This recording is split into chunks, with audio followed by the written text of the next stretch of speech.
In national news, the Trump administration pulling $2.2 billion worth of federal funding from Harvard Monday afternoon, hours after the university sent a letter refusing to comply with a list of requests the government said were aimed at addressing civil rights concerns on campus, specifically regarding anti-Semitism.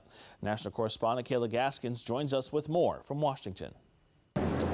The tug of war between America's elite universities and the White House escalating. All the president is asking, don't break federal law, and then you can have your federal funding. And we certainly should not be funding a place where such grave anti-Semitism exists. Among the demands the White House asked for and Harvard refused to agree to were leadership reforms to increase the power of senior leadership and tenured professors and reduce the power of students and untenured faculty.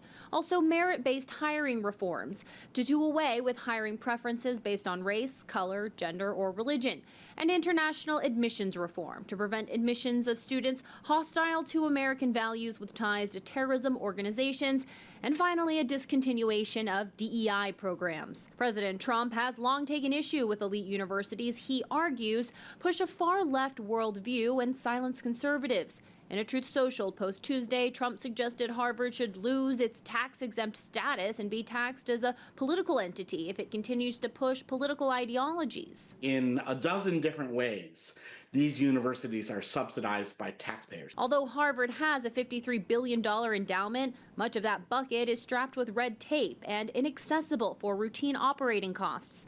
Federal dollars amount for 2/3 of Harvard's annual research budget and 11% of the annual operating costs. They actually need every penny they can get from the federal government, and if they fall short by several $100 million or even a couple $1 billion, then they're going to have a very hard time making ends meet. Because of the heavy research conducted at Harvard, it's actually more dependent on federal dollars than other Ivy League schools like Princeton. Harvard's leadership is already exploring ways to make up for a massive loss of federal funds. Experts say, though, it will take a total restructuring of operations. In Washington, I'm Kayla Gaskins.